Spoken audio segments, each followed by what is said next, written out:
Hello mga meses! Ngayon, meron ako ditong bangos. So, maggagawa ako ng relleno. Ayan.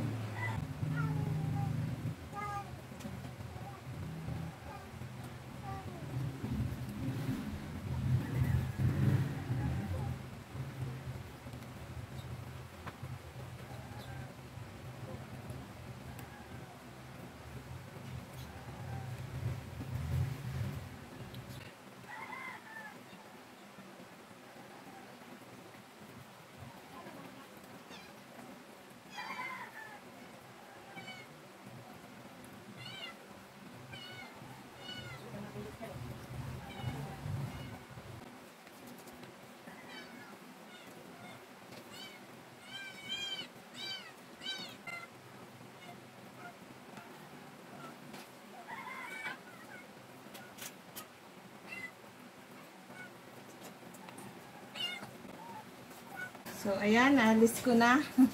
Mahirap nga lang alisin.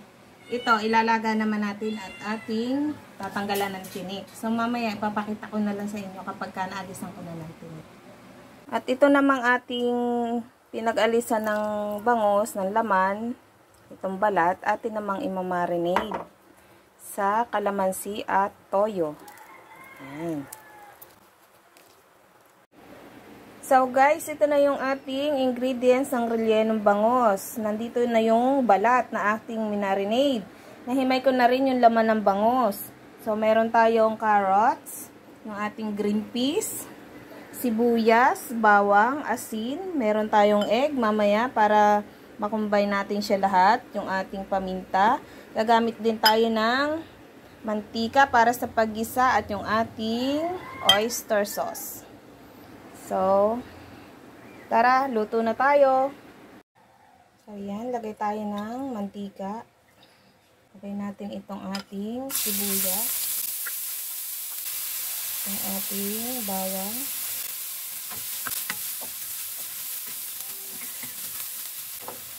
Lagay natin itong ating carrots.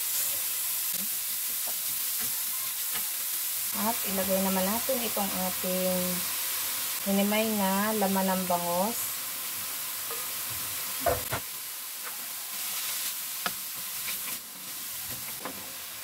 Ilagay na natin itong ating green peas.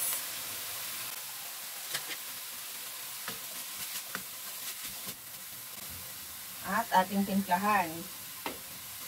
Asin. Paminta.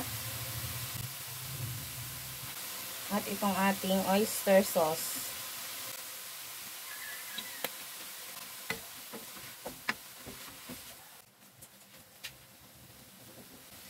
So guys, okay na to.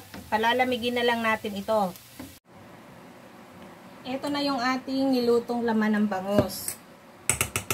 Lalagyan naman natin ng egg.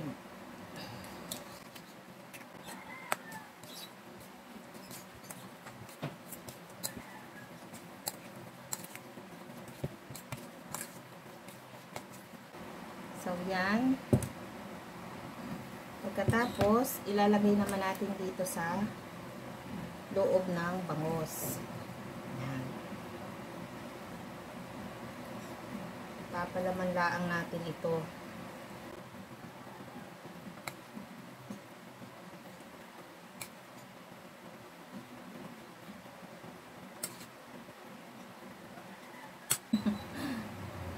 Atin naman siyang tatahiin. Atin naman siyang ikinoat ng flour. Bago natin iprito. Ayan, mainit na yung ating mantika. Iprito naman natin.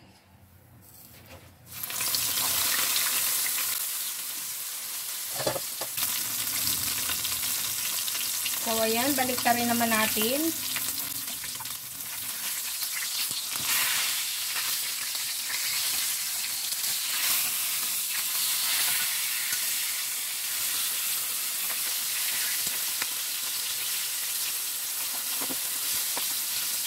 So, ayan, yung ating rellenong bangos.